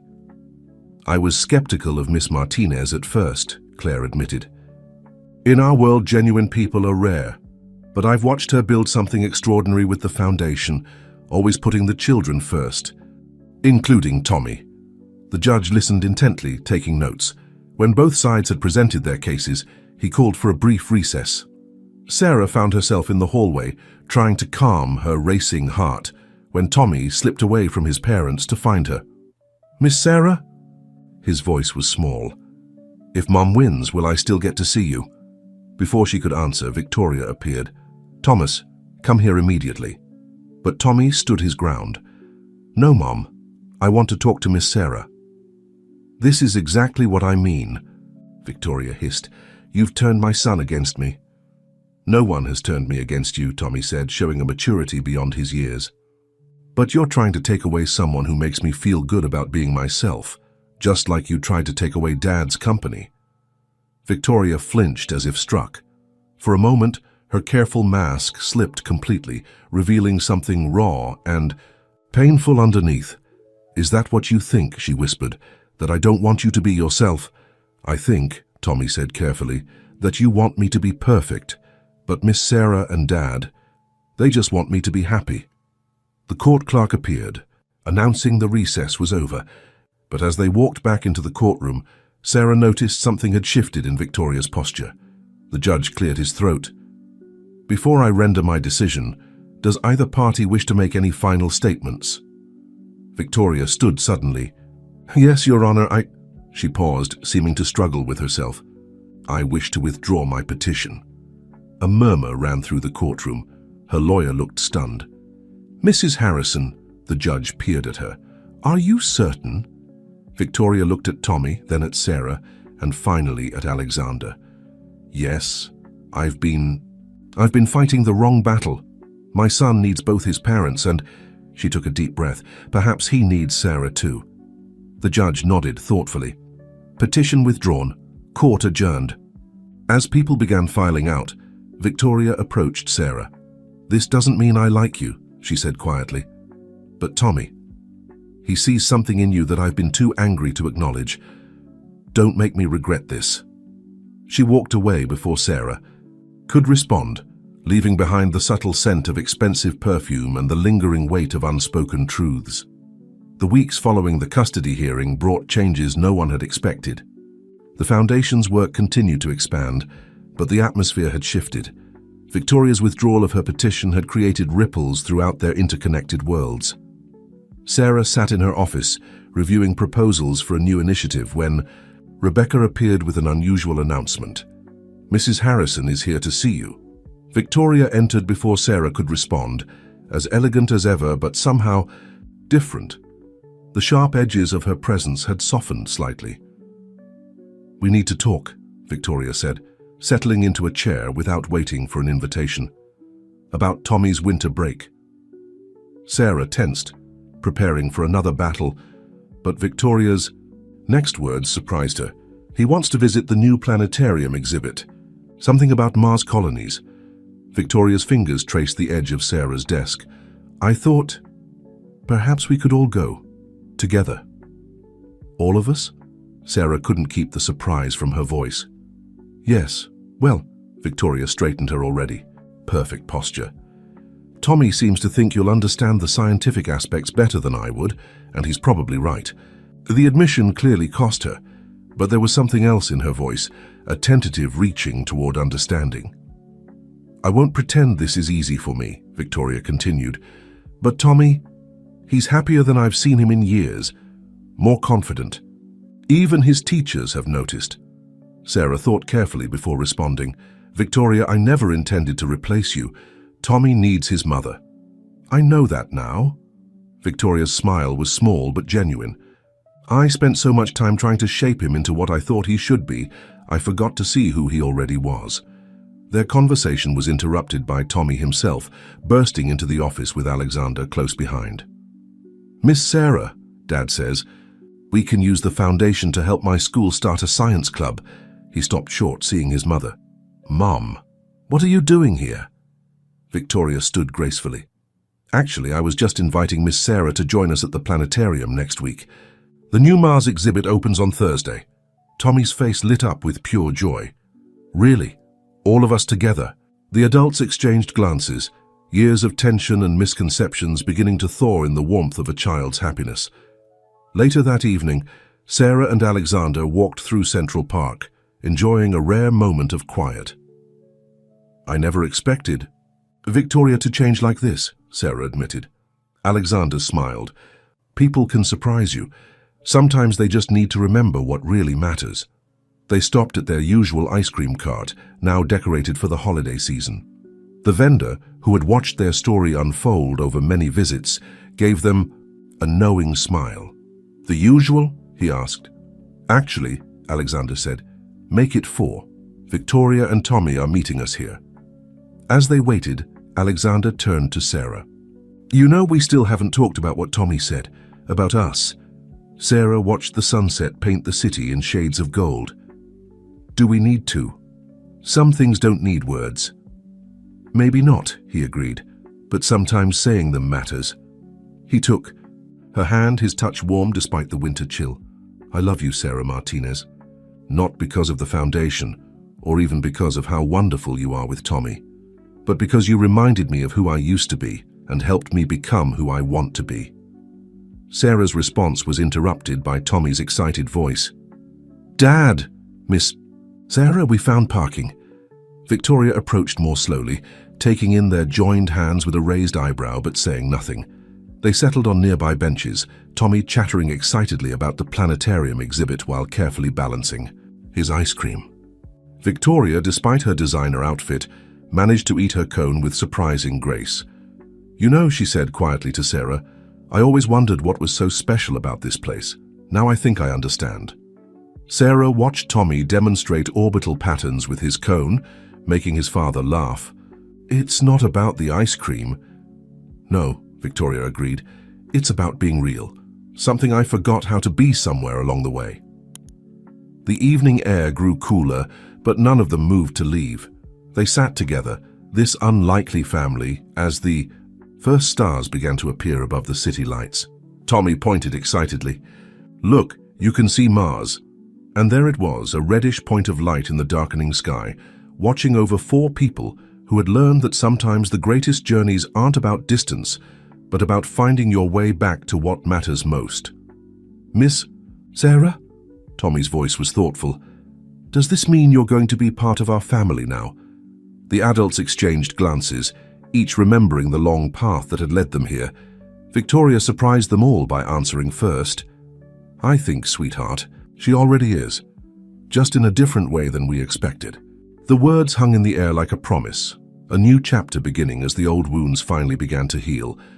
The planetarium's grand opening drew a crowd that bridged worlds. Children from the Foundation's programs mingled with society's elite, their shared excitement about space exploration erasing social boundaries. Sarah watched from the sidelines as Tommy led a group of kids through an interactive Mars colony. For display, he's quite the teacher. Claire Chen appeared beside her, champagne flute in hand. Who would have thought our little drama would end like this? Sarah smiled, remembering the tensions and battles of months past. Sometimes the best endings are the ones we don't expect. The Foundation had transformed in ways no one could have predicted. Victoria, channeling her social influence in a new direction, had become an unexpected ally, opening doors to resources and supporters they never could have reached otherwise. Even Marcus Chen had come around, his marketing expertise now genuinely focused on expanding their impact rather than just maintaining appearances. "Miss Sarah," Tommy called from the display, "can you help explain about the polar ice caps?" As Sarah moved to join him, she caught sight of Alexander watching them, his expression soft. Victoria stood nearby, engaged in conversation with potential donors, but there was no tension in her posture now. "The ice caps are crucial for future colonization," Tommy explained to his rapt audience. "Just like how the Foundation helps kids, now so they can have better futures." One of the children, a girl from their newest school program, raised her hand. "But isn't Mars really far away? How do we know we can really help people there?" "That's a great question," Sarah knelt beside them. "Sometimes the most important journeys seem impossible at first, but if we work together, believe in each other, we can do anything," Tommy finished. "Like how you and Dad and Mom learned to work together, right?" The adults within earshot chuckled, but there was truth in his observation. Their journey had been about more than the Foundation or even their personal relationships. It had been about learning to see beyond surface differences to the possibilities beneath. Later that evening, as the event wound down, Sarah found herself back in the main planetarium chamber. The artificial sky above swirled with stars and planets, creating a peaceful counterpoint to the busy day. "Quite a success," Alexander's voice echoed slightly in the dome. "Though I think the real success isn't about the planetarium at all." Sarah turned to find him and Tommy approaching, Victoria following at a more measured pace. "The Foundation's results have exceeded all projections," Victoria added, her business acumen showing through. "But more importantly, the children are truly benefiting. I can admit when I was wrong about something." Tommy beamed at his mother's words, then tugged at Sarah's hand. "Can we show them our surprise now?" Sarah nodded, and Tommy ran to the control panel, where the planetarium director waited. The lights dimmed, and a new presentation began, a collaboration between the Foundation's children and professional astronomers, showing their dreams for the future through the lens of space exploration. As images of hope and possibility filled the dome, Sarah felt Alexander's hand find hers in the darkness. Victoria, seeing the gesture, gave a small nod of acceptance. "You know," Tommy whispered, "Mars has 2 moons. Maybe that means it's okay to have 2 different kinds of families too." The wisdom in his words struck them all silent. They had become something new, not a traditional family, but a constellation of caring adults orbiting around a child's well-being, each playing their own crucial role. "Speaking of families," Victoria said carefully, "the Foundation's Family Day is next weekend. I thought perhaps I could help organize it." The offer represented more than event planning. It was an olive branch, a step toward true collaboration. "We'd like that," Sarah replied, squeezing Alexander's hand. "All of us would." Above them, Mars glowed red against the planetarium's starry backdrop, a reminder of how far they'd come and how far they could still go. Tommy's voice filled the quiet as he explained constellations to younger children, his confidence and compassion growing stronger every day. Sarah thought back to that first ice cream cone, to the lonely little boy who just wanted someone to see him.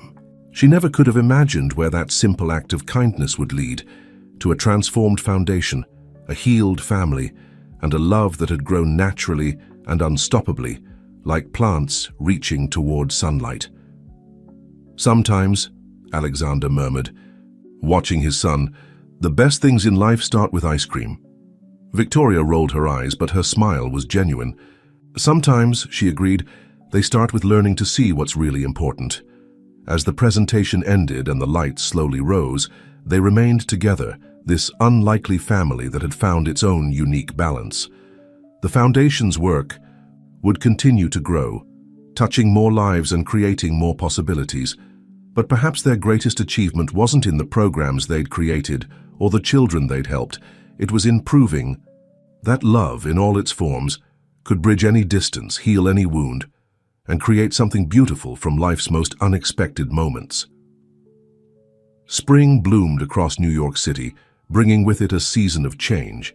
The Harrison Foundation's first annual Science and Space Fair transformed Central Park into a wonderland of discovery. Children from all their program schools presented projects alongside professional scientists and astronauts, breaking down barriers between privilege and possibility. Sarah watched from the main stage as Tommy made final adjustments to his presentation booth. His project had grown from a simple Mars display into a comprehensive proposal for using space research to solve Earth-bound problems. "He's really something special," Lisa said, appearing beside her sister with 2 cups of coffee. "Though I suspect that has a lot to do with you." "It has to do with all of us," Sarah corrected, accepting the coffee gratefully. Victoria's connections brought in actual NASA scientists. Alexander's business sense helped make it sustainable. Even Marcus Chen's marketing made it accessible to more people. "And you," Lisa nudged her, "brought the heart." The fair was already filling with families despite the early hour.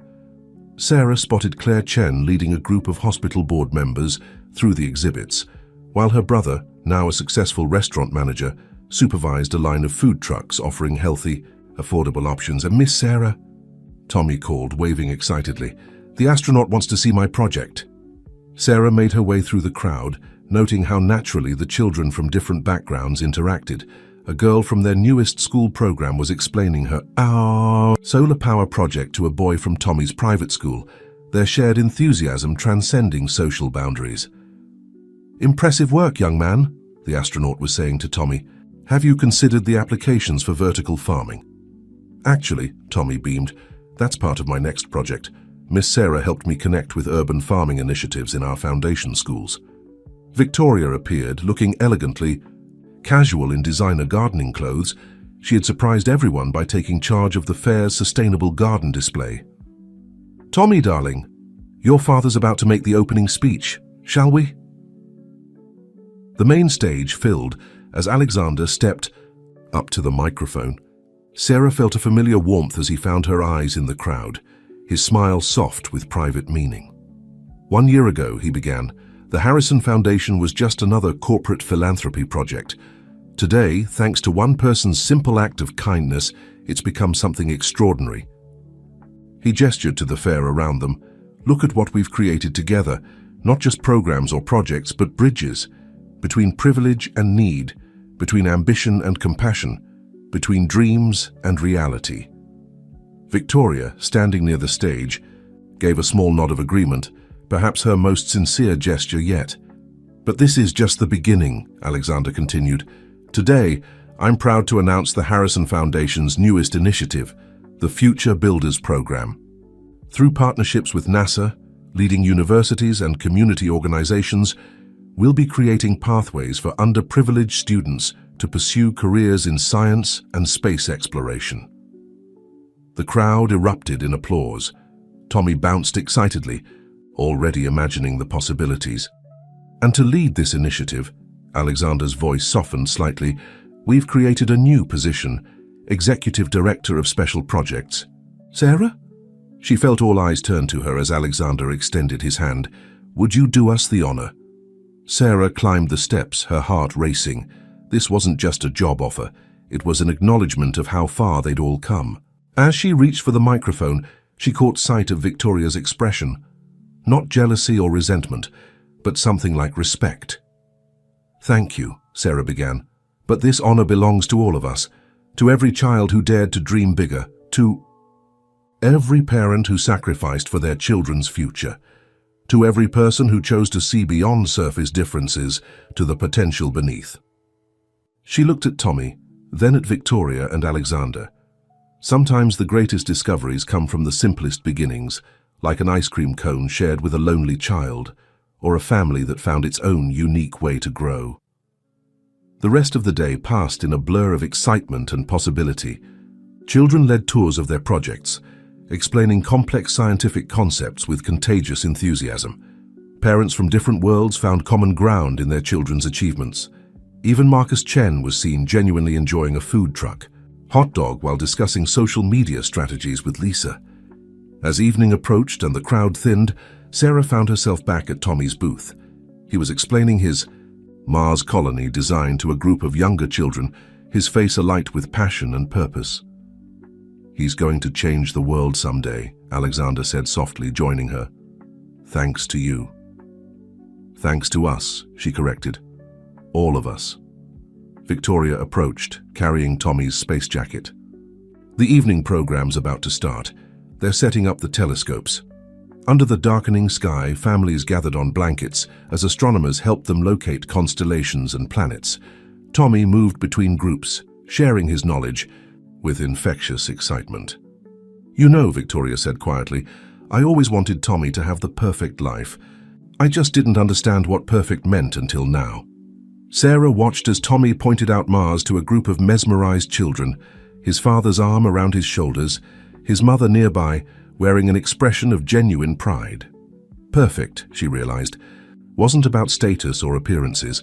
It was about finding your place in the constellation of people who loved you, each star shining in its own unique way. The evening of the science fair culminated in an unexpected gathering at the old ice cream parlor. The vinyl booths were filled to capacity as children from the fair and their families crowded in, the usual quiet of the shop transformed by excited chatter about planets and possibilities. The owner, Mr. Giuseppe, moved between tables with a bewildered smile, serving up sundaes to NASA scientists and corporate executives alongside his regular customers. Victoria Harrison, still in her gardening clothes, sat in a corner booth sharing ice cream with a group of girls from the Foundation's newest school program. "Did you see?" Tommy rushed up to Sarah's table, where she sat with Alexander and Lisa. "Dr. Rodriguez from NASA said my vertical farming design could actually work on Mars." "We all saw, buddy," Alexander grinned. "You were incredible today." Lisa watched the scene with amusement. "You know, when you bought that first ice cream cone, I bet you never imagined it would lead to all this." Sarah looked around the parlor, taking in the unlikely mixing of worlds. Claire Chen was teaching her brother's children about constellations using sprinkles on their sundaes. Marcus Chen, his usual corporate Polish softened by the casual atmosphere, was genuinely laughing at something Tommy's science teacher had said. "Sometimes the smallest gestures have the biggest impact," she mused. "Speaking of impacts," Alexander said softly, "there's something I've been wanting to ask you." The parlor suddenly grew quiet. Sarah turned to find everyone watching them, knowing smiles on their faces. Even Victoria had paused in her conversation, her expression unreadable. "Sarah Martinez," Alexander began, reaching into his pocket, "you've transformed not just the Foundation, but all of us. You showed me how to be a better father, a better leader, a better man." Tommy appeared at his father's side, practically vibrating with excitement. Victoria moved closer, her presence no longer threatening but supportive. "We've become something unique," Alexander continued. "Not a traditional family, but a constellation of people who care about each other. And I was hoping—" He produced a small box. "You'd make it official." Inside was a ring unlike anything Sarah had expected. Instead of a traditional diamond, it held a beautiful arrangement of stones in deep reds and blues, forming a subtle pattern of stars. The red ones are garnets, Tommy burst out, unable to contain himself. "Like Mars, and the blue ones are sapphires like Earth. I helped pick them." "We all did," Victoria added quietly. "It seemed fitting." Sarah looked at the ring, then at the faces around her. Alexander's hopeful smile, Tommy's barely contained. Joy, Victoria's genuine acceptance, Lisa's tears of happiness, and all the others who had become part of their extended family. "Yes," she said simply. "Yes to all of it." The parlor erupted in cheers. Mr. Giuseppe appeared with a massive sundae decorated to look like the solar system, on the house. As everyone celebrated, Sarah felt Tommy's arms wrap around her waist. "Now you're really going to be part of our family," he said, "even though you already were." Victoria approached, her expression soft. "He's right, you know. You've been family since that first ice cream cone. We just didn't know it yet." Later that evening, as the celebration wound down, Sarah found herself outside the parlor with Alexander. The spring night was warm, and above them, despite the city lights, Mars glowed faintly red against the dark sky. "Ready for our next adventure?" he asked, squeezing her hand. Sarah watched through the window as Tommy excitedly explained the ring's astronomical significance to anyone who would listen. Victoria was helping Mr. Giuseppe clean up, looking more relaxed than Sarah had ever seen her. Lisa was exchanging numbers with Claire, planning future collaborations. "You know," Sarah said, "I think this adventure has been about more than just us. It's about all of them too, about showing that love doesn't have to fit a traditional mold to be real."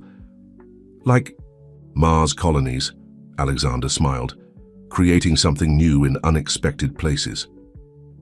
Inside, Tommy was now drawing diagrams of constellations on napkins, surrounded by an attentive audience of children and adults from all walks of life. The Foundation's work had bridged worlds in ways none of them had imagined possible. "Miss Sarah, Dad," Tommy called through the window, "come back in. I'm explaining about the next science fair." They rejoined their unconventional family, this constellation of hearts bound together by something stronger than tradition or expectation. As Sarah settled into the booth, Tommy on one side and Alexander on the other, Victoria sharing ice cream and ideas across the table, she realized that sometimes the greatest journeys weren't about distance at all. They were about finding your way home, even if home looked nothing like what you'd expected. And sometimes, just sometimes, it all started with a simple ice cream cone and a child's smile.